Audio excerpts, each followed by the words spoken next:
Hello students, आज की इस वीडियो में हम पढ़ने जा रहे हैं चैप्टर सॉल्यूशंस। तो अब सॉल्यूशंस होते क्या है? सॉल्यूशंस होते हैं होमोजीनस मिक्सचर्स। ठीक है, होमोजीनस का क्या मतलब होता है? जिनकी composition throughout the mixture uniform हो। They are homogeneous mixtures of two or more than two components. So they are homogeneous mixtures of two or more than two components. ठीक है, ये होते हैं सॉल्यूशंस।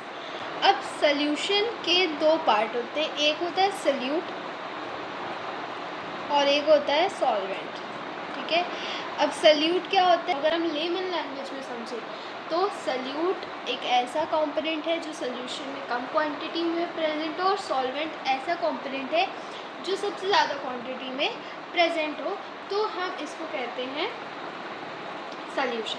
ठीक है, अब जो सॉल्वेंट होता है वो डिसाइड करता है कि सॉल्यूशन का फिज़िकल स्टेट क्या होगा। ठीक है, जो सॉल्वेंट डिसाइड करता है कि सॉल्यूशन का फिज़िकल स्टेट सॉलिड होगा कि गैसियस होगा कि लिक्विड होगा। ठीक है, अब आप डेली लाइफ में कौन कौन से सॉल्यूशंस देखते हैं उनके बारे में हम सबसे पहले पढ़ लेते हैं। तो जैसे कि आप जानते होंगे ब्रास के बारे में, तो brass actually it's a solution यानी कि मतलब सॉलिड सॉल्यूशन है। किस चीज़ का सॉलिड सॉल्यूशन है? कॉपर और जिंक का। अगर हम जर्मन सिल्वर की बात करते हैं तो जर्मन सिल्वर किसका मिक्सचर है? कॉपर प्लस जिंक प्लस निकल का। ठीक है, ब्रॉन्ज की बात करें तो ब्रॉन्ज कॉपर प्लस टिन।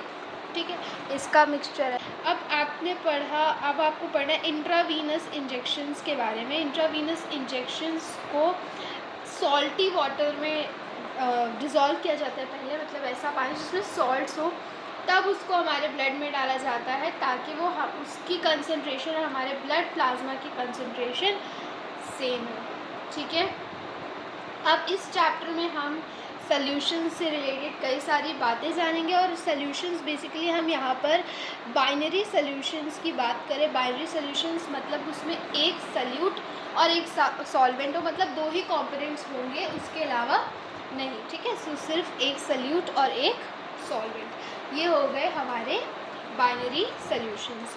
अब हम जानते हैं डिफरेंट टाइप ऑफ सॉल्यूशंस के बारे में। बस बेसिकली तीन कैटेगरीज होती हैं सॉल्यूशंस की। एक होते हैं गैसियस सॉल्यूशंस, एक होते हैं लिक्विड सॉल्यूशंस और एक होते हैं सॉलिड सॉल्यूशंस।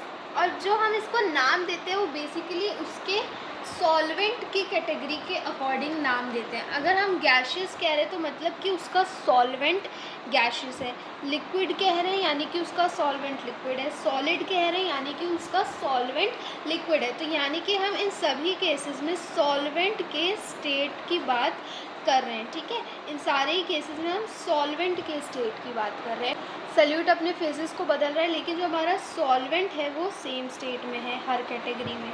ठीक है, तो अगर हम गैस का मिक्सचर देखें तो जो हमारा एटमॉस्फेयर है वो क्या है? वो गैस और गैस का सॉल्यूशन है। ठीक है, अब लिक्विड और गैस की बात करें तो अगर हम क्लोरोफॉर्म में नाइट्रोजन गैस को ऐड कर देते हैं तो वो क्या हो जाता है? Liquid in gas mixture. ठीक, अब सॉलिड इन गैस की बात करते तो कैम्फर इन नाइट्रोजन गैस क्या हो गया? Solid in gas mixture. फिर गैस इन लिक्विड की बात करें तो ऑक्सीजन को जो हम पानी में डिसॉल्व कर देते हैं तो वो गैस इन लिक्विड हो गया। लिक्विड इन लिक्विड के तो बहुत से एग्जांपल्स है, ethanol dissolved in water. Solid in liquid के भी बहुत एग्जांपल है, glucose dissolved in water. Gas in solid solution of hydrogen in palladium, इसका आपके एनसीईआरटी का क्वेश्चन ये आपका रेडी हो गया। मरकरी के जितने भी अलॉयज़ होते हैं उनको हम अमलगम कहते हैं, आपने 10th क्लास में पढ़ा था। तो अमलगम ऑफ मरकरी मतलब मरकरी का कोई भी अलॉय विथ सोडियम।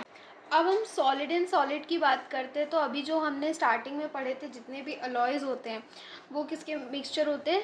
दो सॉलिड्स के मिक्सचर होते हैं, दो सॉलिड मेटल्स के मिक्सचर होते हैं। तो ये हमने सारे टाइप के सॉल्यूशंस यहाँ पर पढ़ लिए।